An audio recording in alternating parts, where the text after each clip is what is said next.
मुझे जहां बहुत सारे अफसोस हैं वहां पे थोड़ी सी तसल्ली ये है कि चलो सारों के शौक पूरे हो गए, कि जो जनता का शौक था कि जी लड़ाई हो, जो मीडिया का शौक था कि जी मतलब यलगार हो, अब मेरे ख्याल में करना ये चाहिए कि जो मीडिया के लोग हैं ना, कि जिन्होंने सबसे ज्यादा ड्रम बजाए थे कि जी ये लड़ाई होनी चाहिए, उनको मैं खुद फ्री वर्दियां देना चाहूंगा।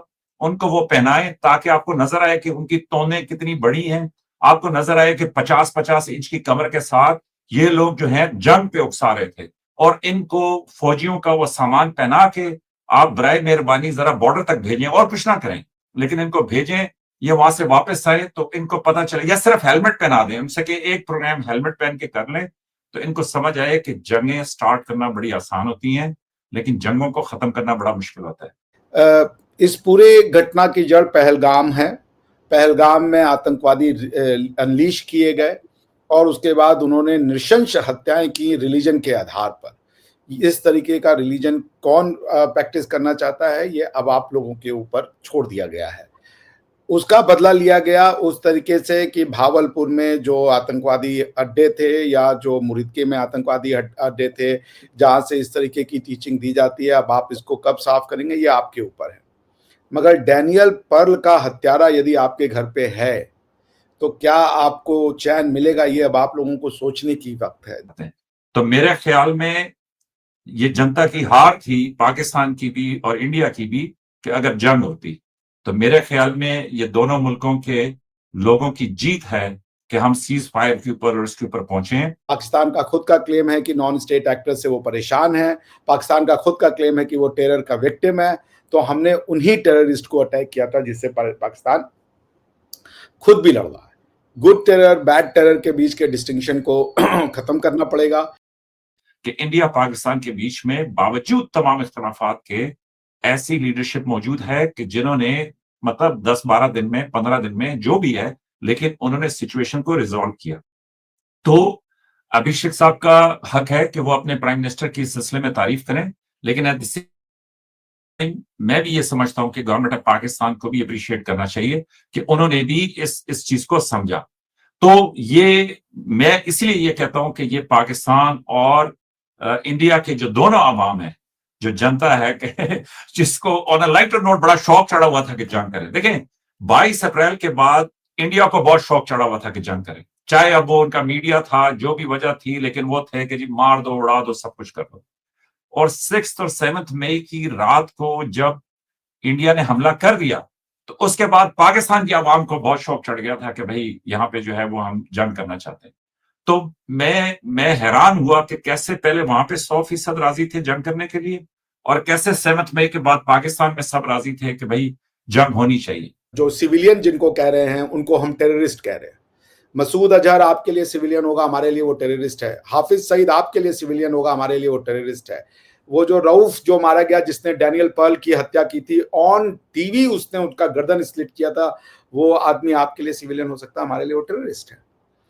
पाकिस्तान के सिविलियंस वो हमारे लिए भी उतने ही प्रिय हैं जितने कि पाकिस्तान के लोगों को हैं। कोई भी माँ, किसी की भी माँ हो, आपके तो टीवी चैनल पे चलने लगा था कि जी हम माले गनीमत ले आएंगे, लौंडियाएं ले आएंगे, फिल्मों की एक्ट्रेस ले आएंगे, उनको सेक्स स्लेव बनाएंगे, मार्केट में बेचेंगे। ये तो आपकी सोच शुरू हो गई थी। हमारे यहाँ तो किसी ने नहीं कहा कि भैया हमें वहाँ की लड़कियां जो है यहाँ लौंडिया बनानी है, मुसलमान लड़कियों को लौंडिया बनाना है, उन्हें बेचना है। ये तो कोई नहीं बोला यहाँ से। तो इस मानसिकता को अगर आप नहीं एड्रेस करेंगे तो आप समझ ही नहीं पा रहे हैं कि ये आप कहां चले जाएंगे। Viewers, this is मेरे भाई Imran and you're watching my YouTube channel. Viewers, सबसे पहले चैनल को सब्सक्राइब करें, वीडियो को लाइक करें, शेयर करें और बेल आइकॉन ऑन करना मत भूलिएगा, क्योंकि आज हमें इंडिया से ज्वाइन किया है डॉक्टर अभिषेक मिश्रा जी ने और पाकिस्तान से हमें ज्वाइन किया है मेजर रजा ने। Thank you so much major साहब, thank you so much doctor साहब, आप दोनों के वक्त का बेहद शुक्रिया। थैंक यू, बहुत शुक्रिया। आज हम जिस टॉपिक पे बात करने जा रहे हैं वो टॉपिक मुझे लगता है कि बहुत ज़्यादा टेंस माहौल के बाद एक अच्छी खबर सुनने को मिली है, और वो ये है कि इंडिया और पाकिस्तान के दरमियान देखने को मिल रहा है सीज फायर। इसके पीछे क्या बैकग्राउंड है, ये सारी चीज़ें आज जानने की कोशिश करेंगे, और इस पूरी टेंशन वाले माहौल में, इस पूरे वॉर में क्या नुकसान जो है वो बहुत सारे नुकसान का सामना भी जो है वो दोनों इतराफ में करने को देखने को मिला है। और उसके साथ-साथ जिस तरह पाकिस्तान आर्मी ने पाकिस्तान को प्रोटेक्ट किया है, तो ये एक उनके लिए उनको खिराज-ए-तहसीन पेश करते हैं कि उन्होंने अपने कंट्री को जिस तरह प्रोटेक्ट किया। और इससे भी अच्छी खबर ये है कि हम इन चीज़ों से बाहर निकल आए हैं। तो आगाज़ आज हम मेजर साहब से करेंगे। मेजर साहब, क्या कहना चाहेंगे इस खबर को देखते हुए कि अब दोनों कंट्रीज़ के दरमियान इमीडिएट सीज़फायर जो है वो हो गया है। इस पर आप क्या राय रखते हैं? बहुत शुक्रिया। लेकिन देखें, मेरे लिए सारी की सारी सिचुएशन जो है वो अफ़सोसनाक है कि नहीं होना चाहिए था ऐसा। बहुत सारी रेड लाइन्स क्रॉस हुई हैं। मैं जब पहले भी था डॉक्टर साहब के साथ प्रोग्राम में, तो मैं ये बात कर रहा था कि देखें, इस तरह की एक हमारे बीच में एक स्टेबिलिटी आ गई थी, जब से दोनों मुल्कों की न्यूक्लियर कैपेबिलिटी को दोनों मुल्कों ने भी और दुनिया ने भी तस्लीम कर लिया। लेकिन उसके बाद मेरे हिसाब से ये सारे का सारा रवैया जो है, वो बहुत बचकाना था। और मैं बार-बार इंडियन चैनल्स के ऊपर भी और जहाँ पे भी मेरी डिस्कशन हुई, मैं वहाँ पे यही कहता था कि देखें जी, अगर हम तीनों मिल के पैसे जमा कर लें, तो हमें चंद एक ऐसे लोग किराए पे ज़रूर मिल जाएँगे कि जिनको हायर करके हम कोई फायर या इस तरह का कोई इंसिडेंट करवा दें, तो क्या 2 न्यूक्लियर मुल्क जो हैं वो आपस में टकरा जाएँ? क्या वो 1 से 1.5 अरब लोगों की ज़िंदगियों को खतरे में डाल दें, बल्कि पूरी दुनिया की ज़िंदगी को, सर्वाइवल को खतरे में डाल दें? तो मेरे हिसाब से ये बड़ा इमैच्योर और बड़ा, मैं तो कहूँगा कि अफ़सोसनाक सूरत-ए-हाल थी। लेकिन एनीवेज़, यहाँ पे मैं अफ़वाज पाकिस्तान को भी ख़राज-ए-तहसीन पेश करना चाहता हूँ कि उन्होंने बड़े तहम्मुल और बड़े कंपोज़र के साथ इस सारे मामले को हैंडल किया। और उसके बाद ऑफ़ कोर्स कि eight the end of the day जब भी लाइट नज़र आ जाए, तो लाइट पे फ़ोकस करना चाहिए। जो डिस्ट्रक्शन या बाकी चीज़ें हैं, उनके ऊपर फ़ोकस नहीं करना चाहिए। तो मैं ज़ाती तौर पे ये समझता हूँ कि यहाँ पे जो अमेरिका के सदर हैं, उनका भी शुक्रिया कि उन्होंने इस मामले के ऊपर तवज्जो दी। और उनके जो सेक्रेटरी ऑफ स्टेट हैं रूबियो, उन्होंने भी दोनों मुल्कों के साथ मुसलसल बातचीत की। इसी तरह सऊदी अरब के जो फॉरेन मिनिस्टर हैं, उनका शुक्रिया कि उन्होंने इस तरफ तवज्जो दी। और जब लोगों के बीच में कुछ मामलात ना सुलझ रहे हों, और स्पेशली चाइना का और टर्की का शुक्रिया हमारी तरफ से कि जिन्होंने इस सारे मामले के ऊपर तवज्जो दी। और उसके साथ मैं डॉक्टर अभिषेक का भी शुक्रिया अदा करना चाहता हूँ। वो इसलिए कि इतने तनाव के बीच में और जब इनके अपनी हुकूमत की तरफ से तमाम जो बातचीत है, सब कुछ है, वो खत्म कर दी गई हो, तो ऐसे में ऐसे लोगों का होना कि ठीक है, गुस्से में इनके मेरे बीच में बातचीत हुई, इन्होंने अपना पॉइंट, मैंने अपना पॉइंट दिया, लेकिन इसके बावजूद बीच में बातचीत का रास्ता जो है, वो कायम रहना चाहिए। और सुनना चाहिए कि दूसरी पार्टी क्या कह रही है, सुनना चाहिए कि जी इधर क्या कह रहे हैं। तो मेरे हिसाब से मैं तो जिस तरह भी पहले कह रहा था ना कि मैं इसके साथ हर हर बुरी चीज़ में भी ना बाहर कोई ना कोई अच्छा नुक्ता नज़र ज़रूर होता है। तो मुझे थोड़ी-सी तसल्ली ये है, मुझे जहाँ बहुत सारे अफ़सोस हैं, वहाँ पे थोड़ी-सी तसल्ली ये है कि चलो सारों के शौक पूरे हो गए, कि जो जनता का शौक था कि जी लड़ाई हो, जो मीडिया का शौक था कि जी मतलब यलगार हो। अब मेरे ख़्याल में करना ये चाहिए कि जो मीडिया के लोग हैं ना, कि जिन्होंने सबसे ज़्यादा ड्रम बजाए थे कि जी ये लड़ाई होनी चाहिए, उनको मैं खुद फ्री वर्दियाँ देना चाहूँगा। उनको वो पहनाएँ ताकि आपको नज़र आए कि उनकी तोनें कितनी बड़ी हैं। आपको नज़र आए कि 50-50 इंच की कमर के साथ ये लोग जो हैं जंग पे उकसा रहे थे। और इनको फौजियों का वो सामान पहना के आप बराए मेहरबानी ज़रा बॉर्डर तक भेजें, और कुछ ना करें, लेकिन इनको भेजें, ये वहाँ से वापस आए तो इनको पता चले, या सिर्फ हेलमेट पहना दें, उनसे कि एक प्रोग्राम हेलमेट पहन के कर लें, तो इनको समझ आए कि जंगें स्टार्ट करना बड़ी आसान होती हैं, लेकिन जंगों को खत्म करना बड़ा मुश्किल होता है। और इसके साथ आखिर में मैं ये समझता हूं कि जी जब भी किसी को समझ आ जाए तो वो अच्छी बात है। तो दोनों साइड्स की कोई ना कोई ऐसी फोर्सेस जरूर मौजूद थी कि जिन्होंने इस सारी सिचुएशन को रियलाइज किया और उसमें अमेरिका की, चाइना की, दीगर मुल्कों की बातचीत को सुना, और सुनने के बाद ये हिम्मत की कि वो कहें कि हाँ जी ठीक है, हम सीज फायर करना चाहते हैं, हम जो है इस सिचुएशन को डी एस्केलेट करना चाहते हैं। तो मेरे ख्याल में ये जनता की हार थी, पाकिस्तान की भी और इंडिया की भी, कि अगर जंग होती, तो मेरे ख्याल में ये दोनों मुल्कों के लोगों की जीत है कि हम सीज फायर के ऊपर और इसके ऊपर पहुंचे हैं। लेकिन इसके साथ जो चंद एक मामला इंडियन गवर्नमेंट ने उठाए थे, मेरे ख्याल में उनको भी वॉक बैक करने की जरूरत है और सिचुएशन को उधर ही ले जाने की जरूरत है कि जहां 22 अप्रैल से पहले थी। और उसके बाद फिर हम अपनी पोजीशंस को तय करें। लेकिन ये है कि अगर इंडस वाटर ट्रीटी और इस तरह की जो बाकी बातचीत थी, वो अगर खुदा ना खास्ता कि उसके ऊपर फिर से जिद और इस तरह किया गया, तो मेरे ख्याल में कि दोनों मुल्कों के लिए अच्छा नहीं होगा। तो फिर ये भी है कि मादरत मैं लंबी बात नहीं करना चाहता, लेकिन ये भी है कि जी हमारे बॉर्डर्स मुश्तरका है। आप कहीं भी चले जाएंगे तो इंडिया पाकिस्तान का बॉर्डर साथ ही रहेगा। तो भाई होश के नाखन लें। दोनों मुल्क जो हैं वो एक दूसरे के साथ जुड़े हुए हैं। दोनों मुल्कों की बहुत सारी चीजें कॉमन ग्राउंड्स भी हैं।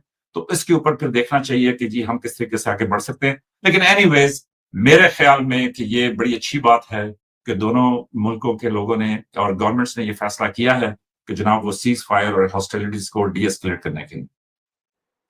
बिल्कुल। डॉक्टर साहब क्या कहना चाहेंगे इस इनिशिएटिव को आप कैसे देख रहे हैं? सीज़ फायर क्योंकि कल तक तो न्यूज़ यही बता रही थी कि इंडिया पाकिस्तान के दरमियान इवन सुबह तक के फुल फ्लेज वॉर जो है वो उसका ऐलान हो चुका है। उस पे कई धमाके ड्रोन अटैक्स भी हो रहे थे। उसके अलावा बहुत सारी चीज़ें हमारे सामने आ रही थी और बहुत सारी फेक प्रोपेगेंडा भी किया जा रहा था कि पाकिस्तान के एयरबेस में हमला हो गया, पाकिस्तान के नेवल पोर्ट पे कराची पे पोर्ट पे हमला हो गया। इस तरह की बहुत सारी चीज़ें जो हैं वो चल रही थी जो कि फेक थी और फेक न्यूज़ चलाई जा रही थी और समझ नहीं आ रहा था कि किसकी बात पे एतबार करें, किसकी बात पे एतबार ना करें। तो सर आप इसको कैसे देख रहे हैं? क्या कहना चाहेंगे? जी, थैंक यू रिबादी दी। बिल्कुल बात आपकी सही है। दोनों तरफ से कई ऐसे न्यूज़ चलाए गए जो कि वेरिफाइड नहीं थे और शायद उनकी आवश्यकता नहीं थी, इसीलिए मैं सिर्फ गवर्नमेंट की ब्रीफिंग्स को ही सुनता था, बाकी कोई न्यूज़ मैं नहीं देखता था। तो सबसे पहले देखिए मेजर साहब ने कहा उनको भी बधाई हो, क्योंकि peace is the most important thing और ह्यूमैनिटी को बधाई हो। लेकिन मुझे अपने लीडरशिप पे, प्रधानमंत्री मोदी के नेतृत्व पे, उनकी रिज़ॉल्व पे कभी कोई शक नहीं था। मुझे पता था कि प्रधानमंत्री मोदी जो करेंगे वो ऐसा काम करेंगे जो पूरे रीजन के लिए नहीं बल्कि विश्व के लिए भी वो अच्छा होगा।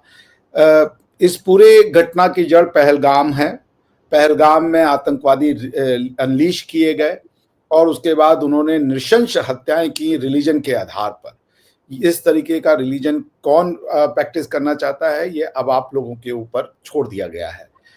उसका बदला लिया गया उस तरीके से कि भावलपुर में जो आतंकवादी अड्डे थे या जो मुरीदके में आतंकवादी अड्डे थे, जहाँ से इस तरीके की टीचिंग दी जाती है, अब आप इसको कब साफ करेंगे ये आपके ऊपर है। मगर डैनियल पर्ल का हत्यारा यदि आपके घर पे है तो क्या आपको चैन मिलेगा, ये अब आप लोगों को सोचने की वक्त है। दुनिया किसी और तरफ जा चुकी है। ये लोग जिनको आप अपने घरों में रखते हैं या आपके वो सेकंड लाइन ऑफ डिफेंस है या फर्स्ट लाइन ऑफ डिफेंस है या ये आपके ओवरग्राउंड वर्कर्स हैं, ये आपको डिसाइड करना है कि क्या ऐसे फोर्सेस की आवश्यकता है। प्रधानमंत्री मोदी ने दिखाया, क्योंकि first day after the attack हमने कह दिया था हम एस्केलेशन नहीं करेंगे। हमने पाकिस्तान के ऊपर अटैक नहीं किया था। पाकिस्तान का खुद का क्लेम है कि नॉन स्टेट एक्टर से वो परेशान है। पाकिस्तान का खुद का क्लेम है कि वो टेरर का विक्टिम है। तो हमने उन्हीं टेररिस्ट को अटैक किया था जिससे पाकिस्तान खुद भी लड़ रहा है। गुड टेरर, बैड टेरर के बीच के डिस्टिंक्शन को खत्म करना पड़ेगा। टेरर टेरर है। पाकिस्तान ने all in its all form and manifestation इसको कंडेम किया था। तो कोई भी आदमी आपसे ये कहे कि आप मुसलमान हो या आप हिंदू हो और इस आधार पे आपका जीवन तय होगा, ये आपको सोचना पड़ेगा कि क्या ऐसे लोग आपके समाज का हिस्सा रहेंगे। क्योंकि आपका जो अतीत है, आपका कल्चर है, वो तो हिंदू ही रहेगा। आपका रिलीजन इस्लाम हो सकता है। आप चाह करके भी, जैसे मेजर साहब बार बार रिश्तेदारों की बात करते हैं, तो आपके रिश्तेदारों में तो हिंदू हमेशा ही होंगे, बॉर्डर के उस पार भी। तो पॉइंट ये कि अब आप सोच लीजिए कि कहाँ आप जाना चाहते हैं। भारत कभी भी एस्केलेशन नहीं करना चाहता था। भारत का एक ही था कि हम उनके पीछे जा रहे हैं जिन्होंने ये काम किया है, और अगर वो फिर करेंगे तो भारत ने ये बात अमेरिका को, डोनाल्ड ट्रंप को साफ कह दी है कि any future terror attack will B N act of war and it should be. हम पाकिस्तान के साथ अच्छे रिश्ते चाहें या ना चाहें, लेकिन इस तरीके के रिश्ते तो नहीं होना चाहिए ना। आप खूब डेवलप करें, हमें क्या प्रॉब्लम है, कोई प्रॉब्लम नहीं। मैं तो ईश्वर से कहूंगा, अल्लाह से कहूंगा, पाकिस्तान की पर कैपिटा इनकम बहुत बढ़े, पाकिस्तान एक अच्छा डेवलप्ड स्टेट बने, पाकिस्तान में नौकरियां आए, पाकिस्तान में खुशहाली आए। पर क्या आप वैसा पाकिस्तान निर्माण करना चाहते हैं, ये तो आपके ऊपर है। और भारत क्यों ये लड़ाई लड़ने जाएगा जबरदस्ती का? Loss of human being, loss of economy से किसी का कोई भला नहीं होगा। तो खैर anyways it's a good news, sanity has prevail. But Pakistan को ये बात ध्यान रखनी चाहिए कि external threat have cease to exist temporary, लेकिन आपको इंटरनल जो थ्रेट्स हैं जिनको आप शायद एक्नॉलेज नहीं कर रहे हो, बल्कि कर भी रहे हो पर शायद वो आपको दिख नहीं रहे इस बीच में, वो आपके लिए थ्रेट बने रहेंगे, आपके सभ्य समाज के लिए थ्रेट बने रहेंगे, आपके बच्चों के लिए थ्रेट बने रहेंगे। चूंकि कभी पहलगाम में हम सफ़र करेंगे तो कभी आपके जो कहाँ पे जो बच्चों के स्कूलों में हमला हुआ था वहाँ आप सफ़र करोगे, कभी जफर एक्सप्रेस वो होगा। ये बात याद रखिए कि जो लॉ ऑफ कर्मा है कि जो आप दूसरों के लिए चाहोगे वो आपके पास होगा, वो आपके साथ होगा, इसमें कोई शक नहीं है।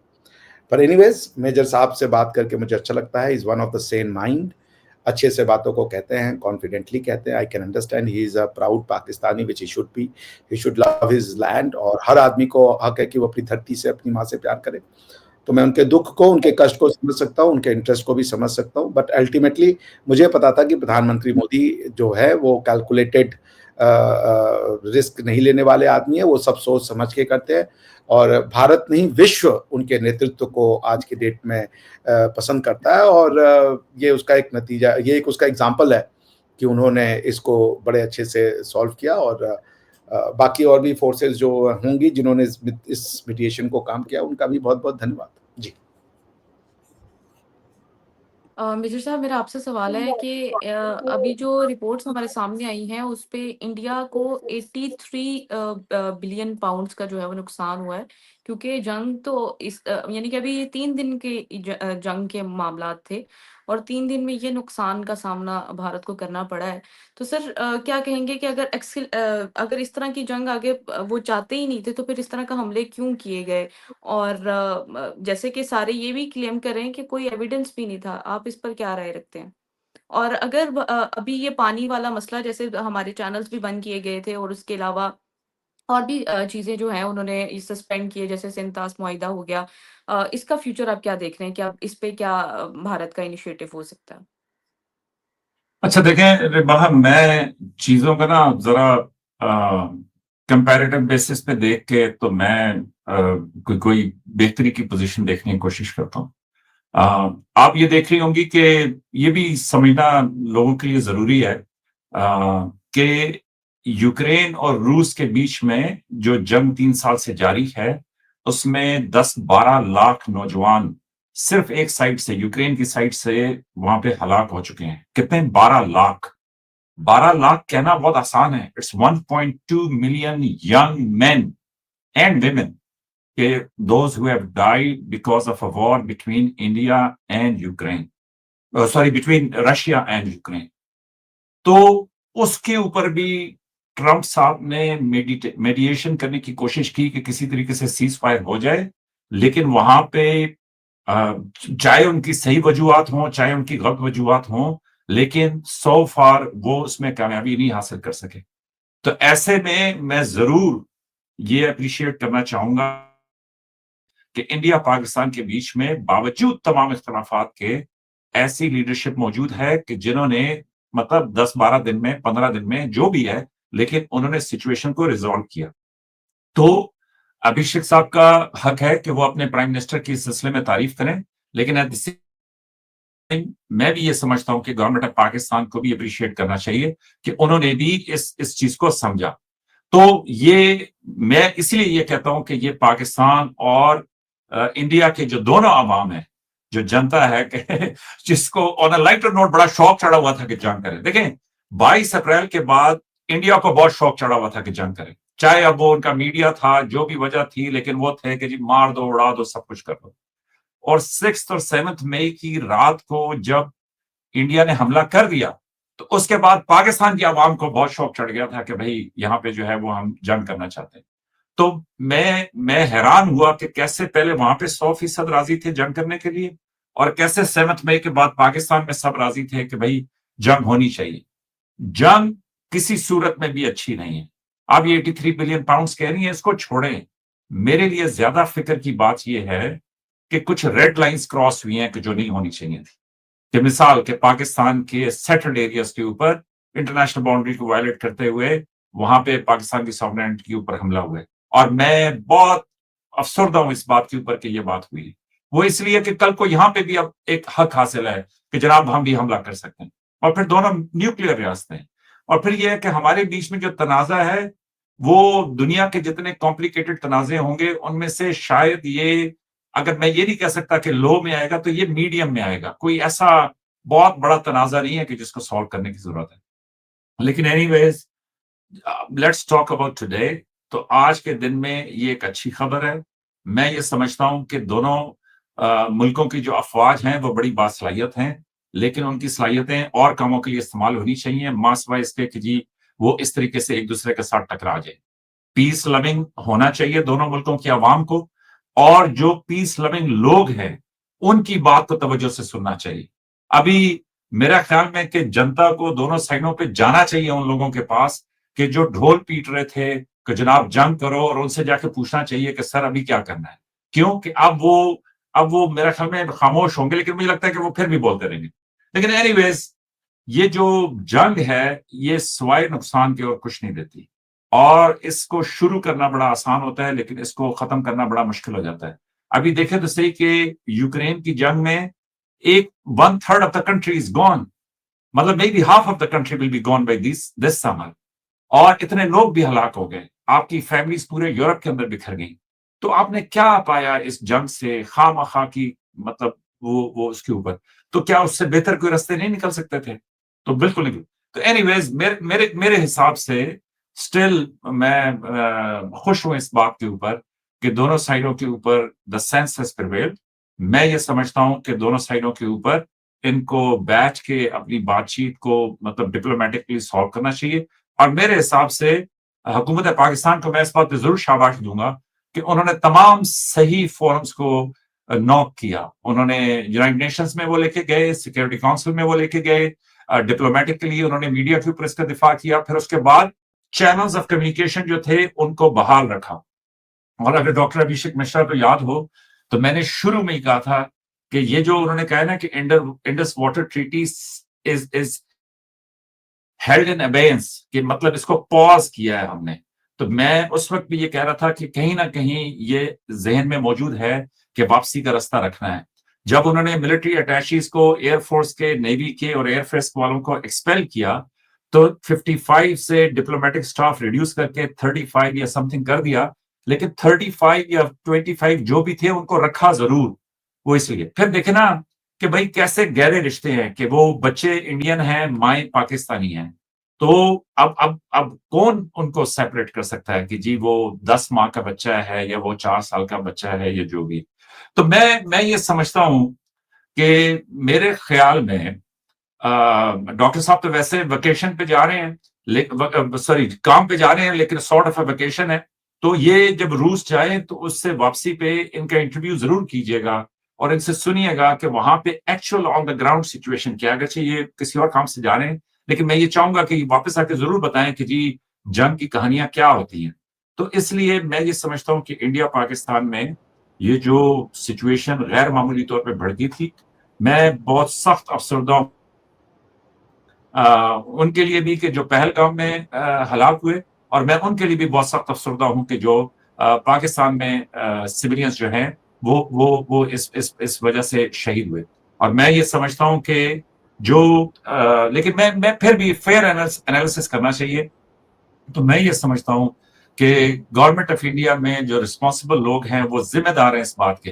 देखिए पहलगाम में तो एक टेररिस्ट अटैक हुआ, वो अननोन थे। आप बेशक कह सकते हैं कि उनका पाकिस्तान से ताल्लुक था, पाकिस्तान से आए थे, जो भी है, लेकिन स्टिल वो अननोन थे। लेकिन पाकिस्तान में जो लोग शहीद हुए हैं, उनको गवर्नमेंट ऑफ इंडिया के एक्शन की वजह से वो शहीद हुए, और मैं ये समझता हूं कि उसके ऊपर उनकी जिम्मेदारी बनती है। और मैं ये समझता हूं कि इन लार्जर इंटरेस्ट ये बड़ापन होगा कि वो उसको एड्रेस करें। क्यों कि इनोसेंट सिविलियंस कहीं पे भी मारे जाएं तो उनको आप मतलब ये नहीं कह सकते कि जी उनकी कोई हैसियत ही नहीं थी, वो अनअकाउंटेड थे और वो सब कुछ। तो उन निहत्ते लोगों के ऊपर लोगों को चाहिए जो रिस्पॉन्सिबल हैं, जिनके पास ताकत है, जिनके पास ओहदे हैं, दे शुड एड्रेस इट कि भाई वो निहत्ते लोग जो मारे गए हैं वो जिम्मेदारी किसी ना किसी के ऊपर पड़ती है। लेकिन इसके साथ पाकिस्तान और इंडिया के बीच में ये जो तनाज़ा हुआ है, इसको स्टडी किया जाना चाहिए, इसको समझना चाहिए कि भाई ये एस्केलेशन कैसे हुई, क्यों हुई और कहां तक पहुंची। बाकी पाकिस्तान में बड़े प्रॉब्लम होंगे डॉक्टर साहब, लेकिन मैं इस बात से एग्री नहीं करता कि लार्जर पाकिस्तान की पॉपुलेशन जो है वो किसी इस तरह के नैरेटिव को सपोर्ट करती है। हम कतन पहलगाम के ऊपर पाकिस्तान में 100% लोग इस ओपिनियन पे थे कि भाई निहत्थे सिविलियंस लोगों का कत्ल इस तरीके से नहीं होना चाहिए, और वो इसके ऊपर थे। लेकिन ये जो ओपिनियन है इसको टार्निश या इसको इसको खराब कर दिया है इस सारी एस्केलेशन ने। तो मैं ज़ाती तौर पे ये समझता हूं कि इंडिया ने इससे कुछ गेन, इंडियन गवर्नमेंट ने इससे कुछ गेन नहीं किया। और मैं ज़ाती तौर पे ये समझता हूं कि इसके बाद जो पढ़े लिखे लोग हैं कि जो दोनों साइडों पे अमन चाहते हैं, उनको चाहिए कि इसको स्टडी करें। स्टडी करने के बाद इसके ऊपर डायरेक्शन दें कि भाई इस तरह की अगर सिचुएशन हो जाए, क्योंकि देखें ना, मैं कहता हूं कि थर्ड पार्टी ये कराती है, तो क्या करें, बस हमला कर दे इंडिया पाकिस्तान के ऊपर, पाकिस्तान हमला कर दे इंडिया के ऊपर। तो इसलिए इतना फ्रेजाइल रिलेशनशिप नहीं होना चाहिए। रिलेशनशिप को इससे बेहतर और स्ट्रांग होना चाहिए। और साथ साथ ठीक है वो अपनी आर्म फोर्सेस को खराज तहसीन पेश करेंगे, लेकिन मैं एक शुक्रिया जरूर अदा करूंगा कि इंडियन गवर्नमेंट के इस एक्शन की वजह से पाकिस्तान में जो थोड़ी बहुत लोग भूले हुए थे कि अफवाज कितनी जरूरी है, मुल्क का डिफेंस कितना जरूरी है, वो बड़े अच्छे तरीके से सबको समझ आ गई। और उसके ऊपर लोग जो है वो बिल्कुल इकट्ठे हो गए हैं, वो बिल्कुल इसके ऊपर समझते हैं और वो सारा कुछ करते हैं। तो लेकिन still not a good situation, should not have happened, should not be repeated, and everybody should stay away from it. और स्पेशली मीडिया के वो लोग, अगेन वो कहेंगे कि ये मेजर साहब मीडिया के पीछे पड़ गए, लेकिन वो तमाम लोग जो जंग का ड्रम बजा रहे थे, मेरी अपील ये है कि उनको हेलमेट पहना के एक दफा जो है ना थोड़ी बहुत वॉकशॉप कराएं, ताकि उनको पता चले कि इतनी गर्मी में ये जो जंग के नारे आप लगाते हैं ये इतने आसान नहीं है, बहुत मोबिलाइजेशन है, बहुत ज्यादा इस पे एक्सपेंस है, मतलब बहुत सारी चीजें हैं, बहुत सारे और मसाइल हैं कि जो दोनों मुल्कों को हल करने चाहिए। बिल्कुल। Thank you. डॉक्टर साहब आपकी जानिब बढ़ते हैं। मेरा यहाँ पर आपसे भी यही सवाल है कि जो रिपोर्ट हमारे सामने आ रही है उसमें ये कहा जा रहा है कि भारत ने जो हमला किया है, अभी ये 3-4 दिन की ये जंग थी, और जिस पे कहा जा रहा है कि 82 बिलियन पाउंड्स का जो है भारत को नुकसान हुआ है। तो सर, जंग से कुछ भी, यानी कि अगर नुकसान उधर हुआ है तो इधर भी हुआ है। जैसे आईपीएल से काफ़ी स्पॉन्सर आपको मिलते थे, वो भी अभी कैंसिल कर दिया गया है कुछ टाइम के लिए, पोस्टपोन किया गया है, इधर से भी किया गया है, यानी कि दोनों तरफ से नुकसान है, और इकोनॉमी सबसे पहले जो है वो खराब होती हैं। तो आपको इतना, ये रिपोर्ट के अकॉर्डिंग इतना नुकसान देखने को मिल रहा है, इस पर आप क्या कहेंगे? और इसके साथ-साथ ये जो पानी बंद किया गया, सिंतास मुआहिदा और ये सारी चीज़ें, इसका फ्यूचर आप क्या देख रहे हैं? अब क्या आपकी गवर्नमेंट का इनिशिएटिव होगा? देखिए, मैं आपको एक चीज़ बताता हूँ ना, ये 4 चीज़ों पे अंडरस्टैंडिंग हुई है जो मेरे पास प्रेस रिलीज़ आई है। जो ट्रम्प साहब से मोदी साहब ने बातचीत की। Number 1, India has agreed to the ceasefire given that final strikes were Indian ones on Pak air bases. जो आज 4 अटैक किए गए थे उसके ऊपर ट्रम्प साहब से बातचीत की गई कि हमारा जो होगा वो लास्ट होगा। उसके बाद this followed a call from a पाक डीजीएमओ, यानी आपके जो डीजीएमओ साहब हैं उनको, उनका कॉल 3:30 बजे भारत के उनके जो काउंटर पार्ट थे उनके पास आया, और उन्होंने कहा कि अब हम कोई अंडर स्ट्राइक नहीं करेंगे। उसके बाद से हम पहले ही कह रहे थे कि हमारा काम पूरा हो चुका है, we don't want escalation, from the day one we said that. US ने duress of withholding IMF loan was specific, उन्होंने कहा कि आपको कि जो $1 बिलियन अभी आपको सैंक्शन हुए हैं वो इसी कंडीशंस पे हैं कि आप इमीडिएट जो है सब सारी शर्तें मानेंगे। तीसरा, इंडस वाटर ट्रीटी सस्पेंशन वो वैसे ही रहेगा, अनअफेक्टेड रहेगा जब तक कि आप अपने इंडिया को सेटिस्फाई नहीं करते कि टेररिज्म को आपने स्पॉन्सर करना बंद कर दिया है। और no information will be shared with Pakistan and India will commence water projects on the 3 northern rivers. ये भी बातचीत में बता दिया गया है ट्रम्प साहब को। US has accepted India's change of war doctrine, हमने अपनी वॉर डॉक्ट्रिन को भी फंडामेंटली चेंज कर दिया है। Any further terror attack will be accepted as an act of war. ये चीज़ें जो गवर्नमेंट ने की गई है ये ऑफिशियली आ गई हैं। देखिए, $83 बिलियन या पाउंड का नुकसान हुआ। दिक्कत ये कि जब आप फॉल्स पैरेलल्स करते हो, शायद ये अब ये डायलॉग का या नैरेटिव का पार्ट है। भारत अपने 10,000 साल की इतिहास में किसी के ऊपर अटैक नहीं करता। ये पागलपन हमारे यहाँ नहीं है।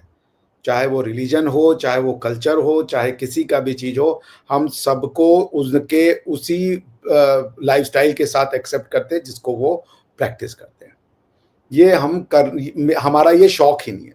हमें बांग्लादेश तड़ी दे रहा था अभी कुछ दिन पहले कि हम बंगाल और बिहार जीत लेंगे। बांग्लादेश की इतनी हिम्मत कैसे हो जाएगी कि वो हमें ये बोल दे? वो ये जानते हैं कि ये लोग शुरू करने वाले लोग नहीं हैं। अल-बरूरी को पढ़ लीजिएगा, वो अपनी किताब में लिखता है कि ये लोग लड़ने वाले नहीं हैं। अब मेजर साहब, चूँकि मैं समझ सकता हूँ, ये एक नैरेटिव है, जब पाकिस्तानी एक बात करता है तो वो उसके और भारतीय के बात करने के शैली में बहुत अंतर है, क्योंकि उन दोनों की सेंसिटिविटीज़ बहुत अलग है। किस बात के लिए जो सिविलियन जिनको कह रहे हैं, उनको हम टेररिस्ट कह रहे हैं। मसूद अजहर आपके लिए सिविलियन होगा, हमारे लिए वो टेररिस्ट है। हाफिज सईद आपके लिए सिविलियन होगा, हमारे लिए वो टेररिस्ट है।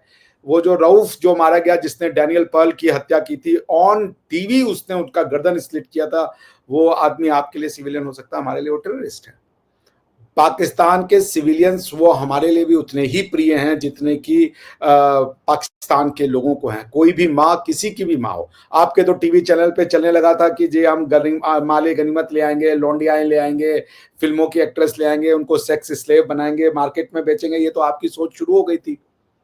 हमारे यहाँ तो किसी ने नहीं कहा कि भैया हमें वहाँ की लड़कियां जो है यहाँ लौंडिया बनानी है, मुसलमान लड़कियों को लौंडिया बनाना है, उन्हें बेचना है। ये तो कोई नहीं बोला यहाँ से। तो इस मानसिकता को अगर आप नहीं एड्रेस करेंगे तो आप समझ ही नहीं पा रहे हैं कि ये आप कहां चले जाएंगे। कोई पागल नहीं बैठा है कि वो आपसे लड़ना चाहता है। You are no match and you will remain in future no match.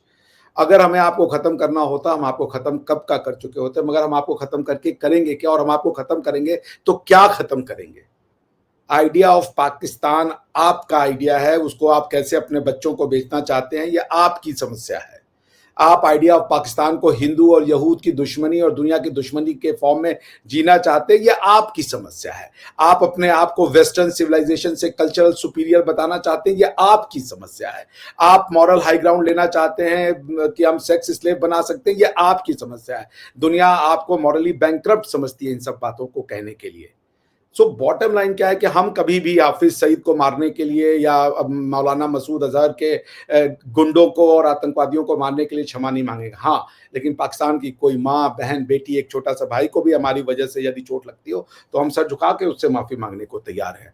But ऐसे गुंडों के आगे जो ये कहते हैं कि मोदी है, मैं तेरा वो बंद कर दूंगा, ये इसी हिंदुस्तान से गए हैं।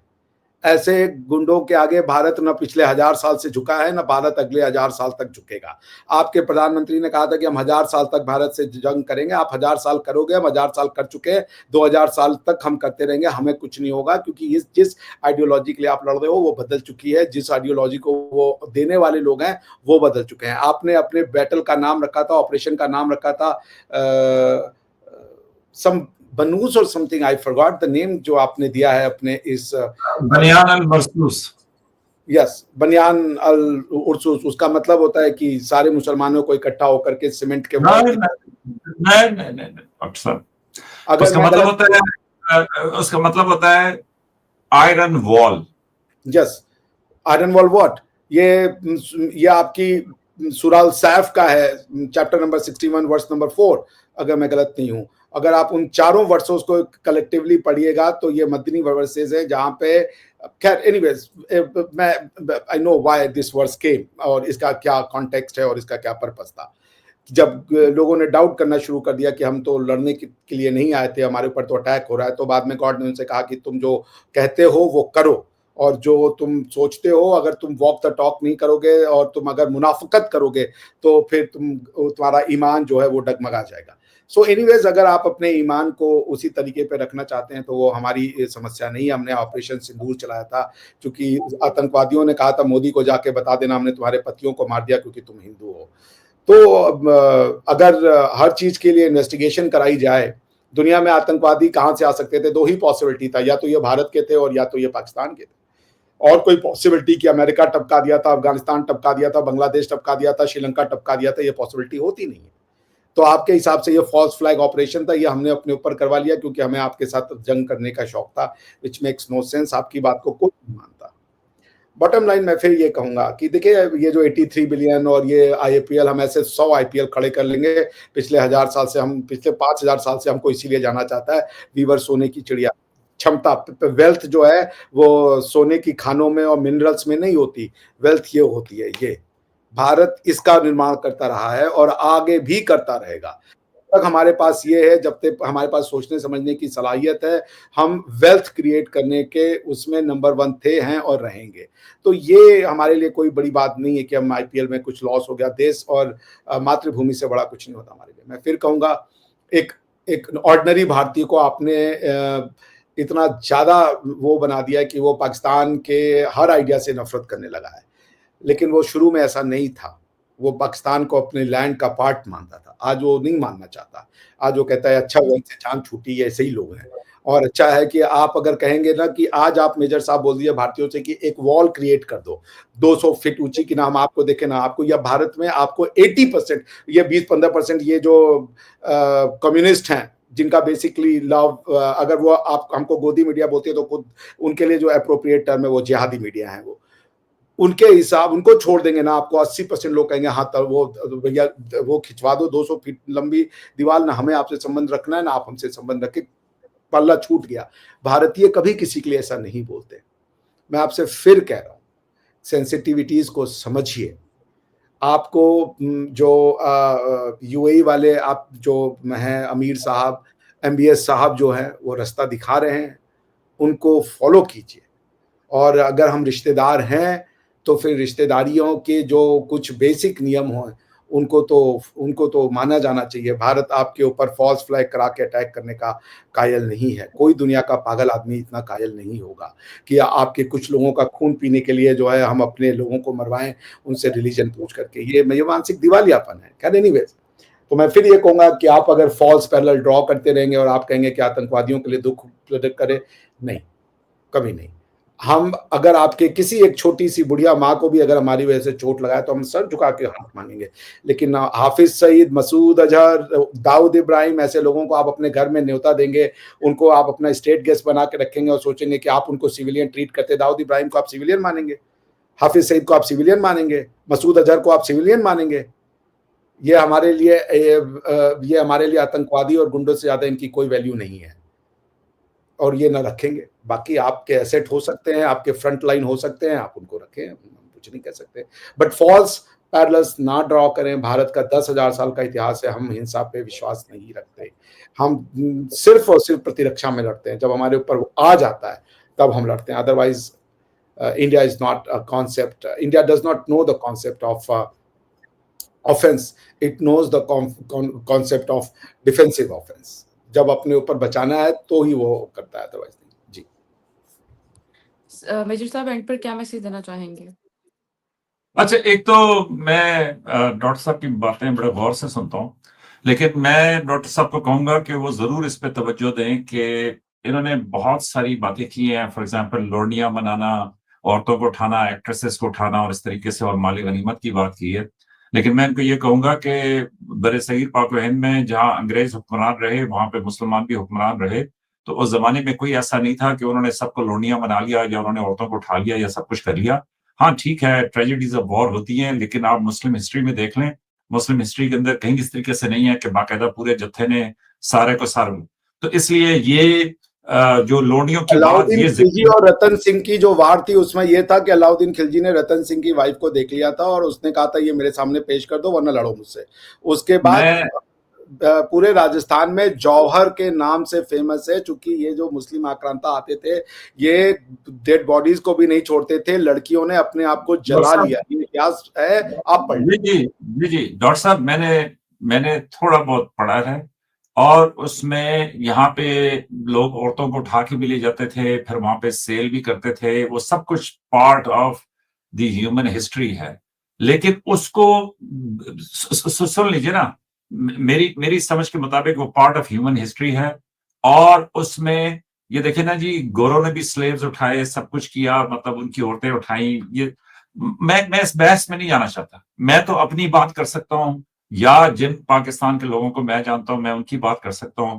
उसमें ऐसा कुछ नहीं है। हाँ, ये जरूर है कि जिहाद जो है वो मेरे ईमान का हिस्सा है। ये ज़रूर है कि मेरा मज़हब जो है वो मेरे ईमान का हिस्सा है, लेकिन मेरे ख़्याल में इसको तस्लीम करके ही हम आगे बढ़ सकते हैं। मुझे ये तस्लीम करना होगा कि जी जो हिंदू भारत में रहते हैं, उनके लिए उनका हिंदू मज़हब जो है वो बड़ा मुक़द्दम है और उनके लिए उसकी सारी बातचीत, तमाम चीज़ें जो हैं वो बड़ी अहम हैं। इसी तरीके से जो वहाँ पे हिंदुस्तान में रहते हैं, उनको ये तस्लीम करना होगा कि पाकिस्तान में जो मेजर रज़ा साहब रहते हैं, उनके लिए उनका मज़हब, उनका जिहाद, उनका ईमान, उनकी सारी चीज़ें जो हैं, उनके लिए बड़ी अहम है। और उसके बाद फिर हम कॉमन ग्राउंड तलाश कर सकते हैं कि कहाँ पे हम बात करें। अब मज़े की बात क्या है? मज़े की बात ये है कि कल्चरल जो हमारी शनाख्त है, वहाँ पे बहुत सारा कॉमन ग्राउंड है। लेकिन जो हमारा मज़हबी शनाख्त है, वहाँ पे ठीक है, हमारा डिफरेंस ऑफ ओपिनियन है, हमारा डिफरेंट तरीका है, उनका डिफरेंट तरीका है और वो सारा कुछ।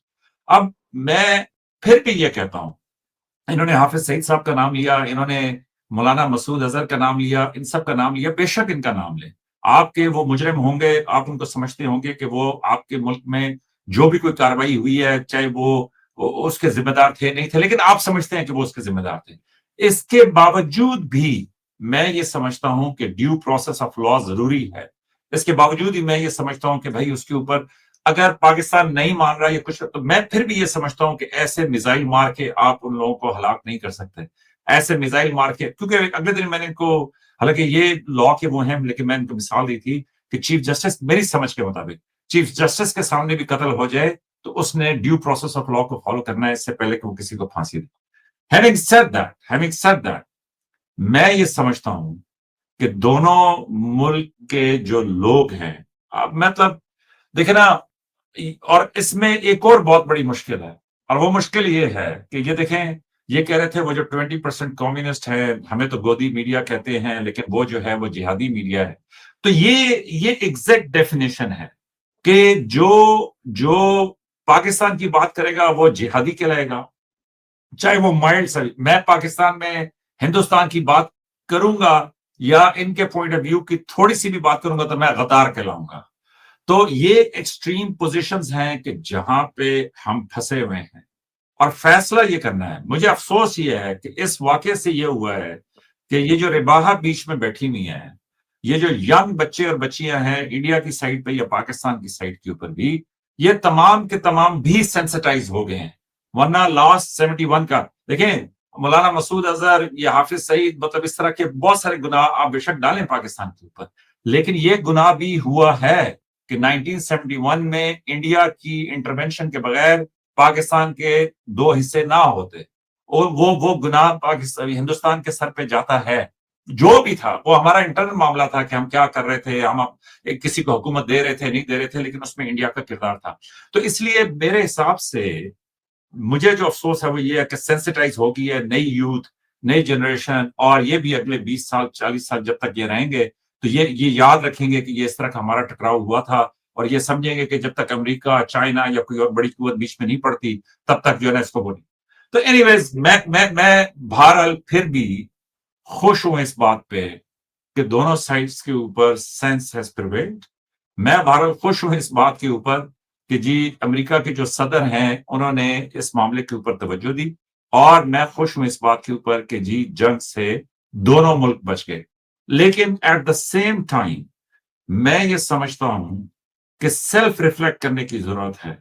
सेल्फ रिफ्लेक्ट किए बगैर नहीं बात आगे बढ़ सकती, और दोनों साइडों को तस्लीम करना होगा कि जी, मतलब क्या ऐसे बहादुर होंगे दोनों साइडों के ऊपर कि जो जिहादी कहलवाएं इंडिया के अंदर और जो गद्दार कहलवाएं पाकिस्तान के अंदर।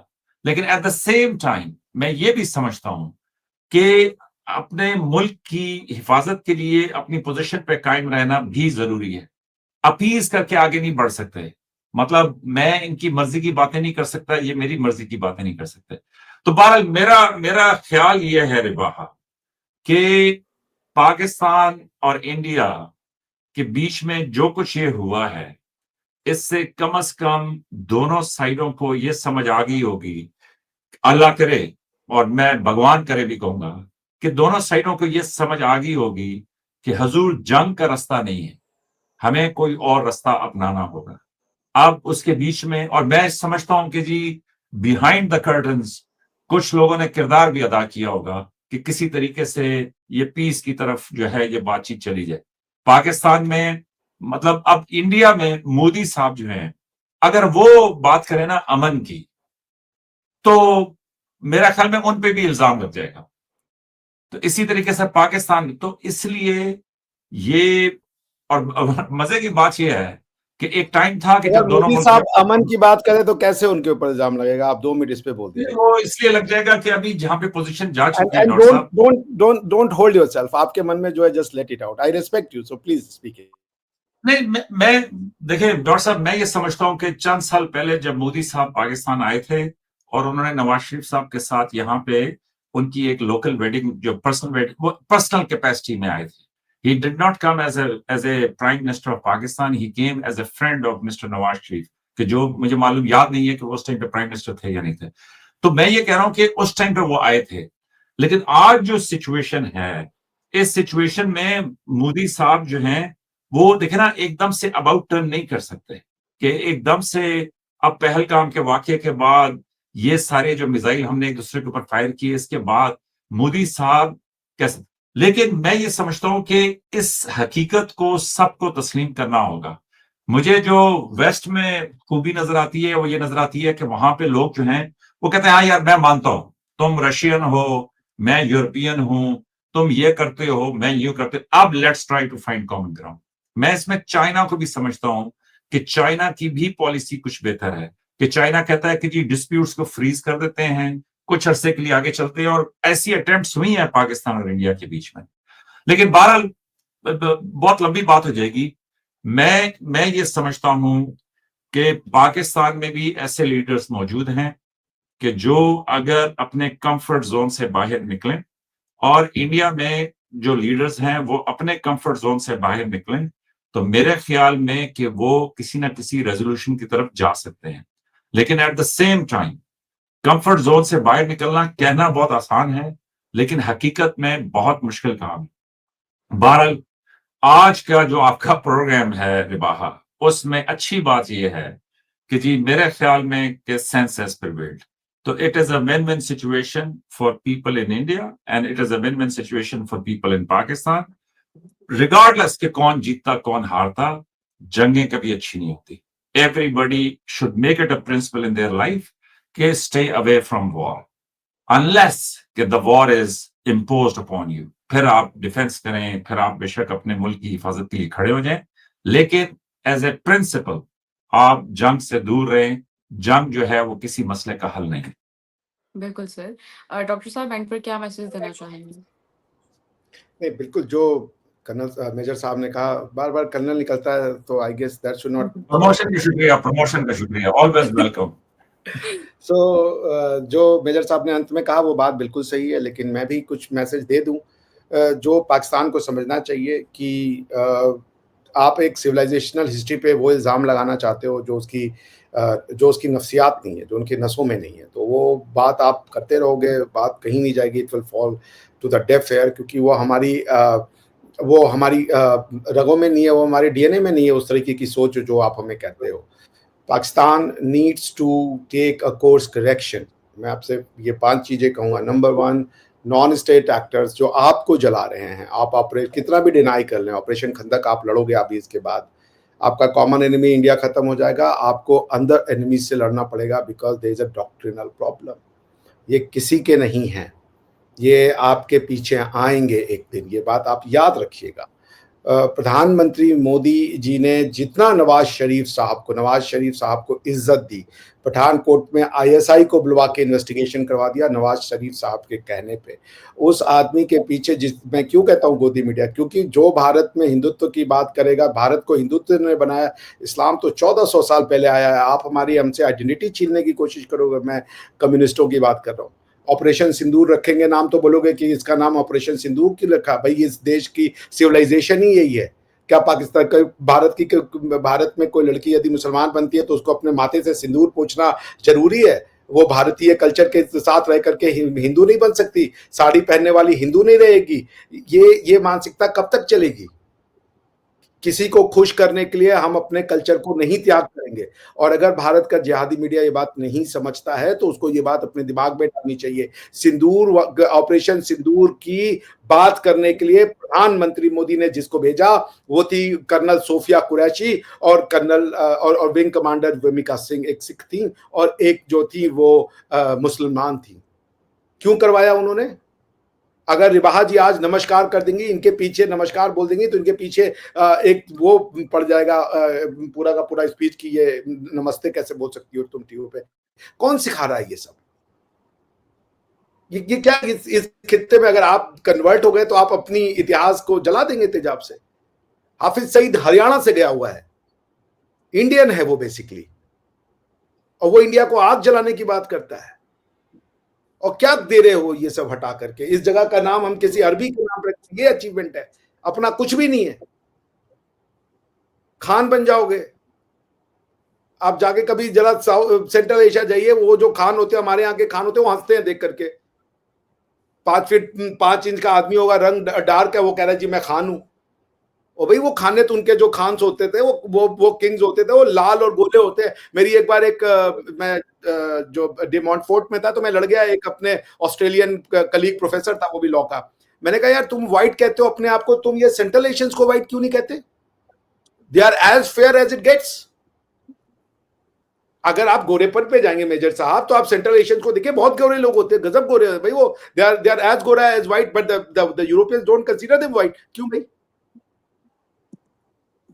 बॉटम लाइन क्या है, मैं जो आपसे कहना चाहूंगा कि ये फॉल्स पैरेलल आप जो है ड्रॉ करेंगे, कोई प्रॉब्लम, आप हमसे एक बहस जीत जाएंगे और हम बहस कई हारने को तैयार है, उसमें कोई दिक्कत नहीं है। मगर अगर आपको एक अच्छा मुस्तकबिल चाहिए, अगर आपको एक अच्छी सोच वाले बच्चे चाहिए जो किसी से नफरत नहीं करे, जो जाएं किसी लड़की को देखें तो ये नहीं कहें कि ये हिंदू है, ये क्रिश्चियन है और इसको हम गंदा कर देंगे, या ये माले गनीमत है, या ये लौंडिया है, इस टाइप की मानसिकता का समाज में, दुनिया में अब कोई जगह नहीं बची है। कभी रहा होगा। आपने कहा कि मैं मेजर साहब आपको चैलेंज करता हूं, आप जो कहेंगे ना मैं डॉक्टर अपने नाम के आगे से हटा दूंगा और मैं अपनी पीएचडी की डिग्री जो लिखा है ओरिजिनल थीसिस वो भी सरेंडर कर दूंगा। और मेरी किताब को पब्लिश कर रहा है one of the finest in the world, Taylor and Francis. मैं आपसे ये बात चैलेंज कर रहा हूं कि भारत का इतिहास टटोलिए जो आपका भी इतिहास है, क्योंकि रिश्तेदारी तो थी ना, कुरान ले लिया तो वेद को कैंसल आउट तो नहीं करना है ना। बता दीजिए गोरों का होगा इतिहास स्लेवरी का, भारत ने कभी स्लेवरी की बातचीत की हो? भगवान राम जब गए थे लंका में, उन्होंने रावण को हराया, एक स्त्री को हाथ नहीं लगाया, एक स्त्री को। नहीं है हमारा इतिहास। रिबाहा में मुझे मेरी बहन दिखती है, मेरी मां दिखती है। जितनी इनका मेरी मां और बहन का सम्मान होगा उतनी पाकिस्तान के हर लड़की का सम्मान मेरे लिए होगा, क्योंकि वो भी किसी की मां और बहन है। रिलीजन से रिश्ते नहीं चेंज होते हैं। इधर भी इसी तरह डॉक्टर, मेरे लिए भी सब काबिल एहतराम है। मैं तो बड़ा शौक हुआ आपके यहाँ पे ये बोले जा रहे हैं कि हम लौंडिया बनाएंगे, हमारी गनीमत रखेंगे, और आपके बड़े बड़े स्कॉलर्स बोल रहे हैं। ये क्या, ये वो कौन लोग हैं? तुम कभी अरबों के बारे में ऐसा बोल सकते हो? और किसको बनाओगे? यही तुम्हारे माँ बाप थे। तो ये सोच रखना, किसी की भी कन्या हो, किसी की भी बिटिया हो, किसी की भी माँ हो, वो माँ होती है, उसके धर्म से आप उसकी इज्जत नहीं खेल सकते कि हम इसको बर्बाद कर देंगे क्योंकि ये फलाना रिलीजन की है, ये ब्राह्मण है तो ये हिंदू है तो ये मुसलमान है तो ये क्रिश्चियन है। नहीं, माँ माँ होती है, बेटी बेटी होती है, सबकी इज्जत करनी चाहिए। अगर मेरे ऊपर कभी आया कोई भी एक मुस्लिम लड़की भी होती है और वो कोई उसको ये बोल के बोले कि मैं इसके साथ अपमान की बात करूंगा, मैं अपनी गर्दन कटवा दूंगा, लेकिन उस बिटिया की इज्जत पे आंच नहीं आने दूंगा। इसी तरह, बिल्कुल इसी तरह इधर भी है डॉक्टर साहब। मतलब ये तो आई होप कि ऐसा हो, आई होप कि ऐसा हो। और अगर नहीं है मेजर साहब तो ऐसा करवाइए, अगर नहीं है तो ऐसा करवाइए। बेटियां आप को बताइए कि माले गनीमत का समय जा चुका है, माले गनीमत का समय जा चुका है। ये नहीं है माले गनीमत का समय। किसी की मूर्तियों को तोड़ करके लाने वाले को बुत शिकन करने का समय जा चुका है। अरबों ने मंदिर बना दी। मैं फिर कहूंगा, भारत से बढ़िया, बिकॉज कि हम आपके रिश्तेदार हैं, आपको वो मिल नहीं, आपको कोई परिवार नहीं मिलेगा, अलग हो गए, कोई बात नहीं, भाइयों में होता है अलगाव, लेकिन किस तरीके से कल्चरल सुपीरियरिटी, क्या सुपीरियर होता है कल्चर? सारे कल्चर क्या होते हैं? कोई शादी होना, बच्चे होना, माँ बाप का बच्चों से प्यार करना, उसके बाद अपने माँ बाप की सेवा करना, अपने देश से प्यार करना और चले जाना जीवन में, यही सबका कल्चर है, कॉमन कल्चर है ह्यूमैनिटी का।